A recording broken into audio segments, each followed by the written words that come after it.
अ, पापा, आज का ये खत और ये शाम पापा आपके नाम। वैसे रहते तो हम दोनों एक छत के नीचे हैं, लेकिन कहने और सुनने को हम दोनों के बीच कुछ बात नहीं है। मुझे पता है आप ये खत पढ़ेंगे ज़रूर, लेकिन मुझे जवाब में कुछ नहीं कहेंगे, क्योंकि पहले भी बहुत सारे खत लिख चुकी हूँ और आपकी खामोशी ने मेरी उम्मीद को ज़ोरदार थप्पड़ मारा है। पर यह उम्मीद अब बेरुखी सी हो गई है। अब इसे कोई फ़र्क नहीं पड़ता आपके सुनने या ना सुनने से, बस दिल को कहीं ना कहीं सुकून मिलता है।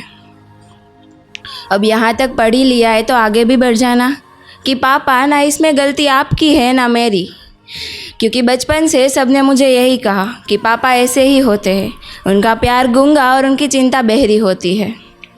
याद है आपको, जब मैं छोटी थी तब एक रात नींद हम दोनों से रूठी हुई थी।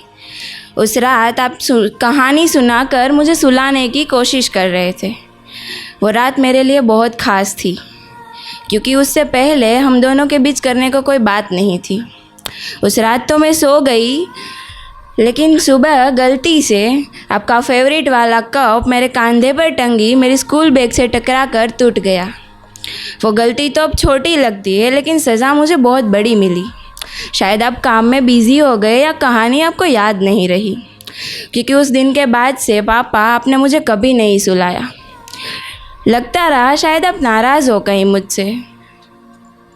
डर लगने लगा कि अब कहानी नहीं सुनाओगे, इसीलिए मैं बहुत मेहनत करने लगी।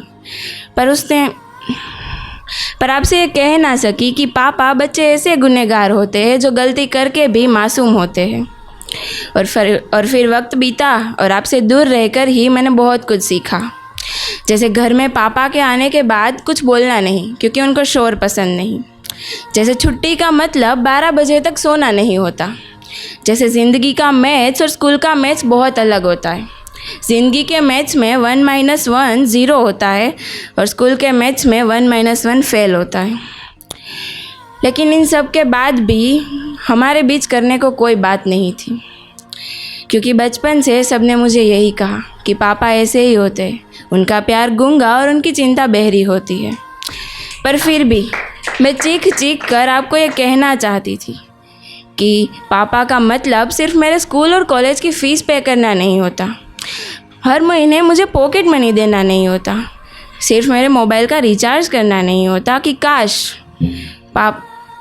मुझे पता है कि आपको शोर पसंद नहीं, पर यह बात मैं अक्सर अपने मन में ही फुसफुसाती रहती हूँ कि काश किसी रोज़ पापा का मतलब एक सोफ़े पे साथ बैठकर उनका हाथ मेरे कंधे पे धीरे से आए और मुझे पूछे कि कैसा रहा आज का दिन।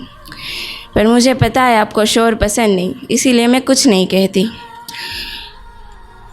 पर तभी एक डर सा लगता है कि क्या बातों के दरिए हम दोनों को बिना छुए ही बह जाएंगे,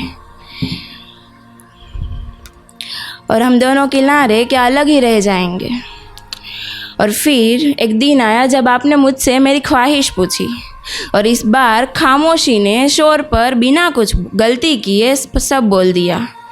मुझे वो किताब चाहिए पापा, जिसमें मेरी ढेर सारी गलतियाँ छिपी हो और आपके आवाज़ से घर में शोर हो।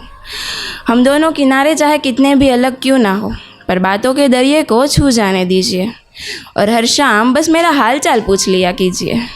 और बचपन से सबने मुझे यही कहा कि पापा ऐसे ही होते हैं, उनका प्यार गूंगा और उनकी चिंता बहरी होती है। पर आज लगा कि नहीं, पापा कहीं ना कहीं आप उनमें से नहीं हो। माना हम दोनों को थोड़ा वक्त लगा, पर देर से ही सही। पापा, सुनने और कहने के लिए शुक्रिया।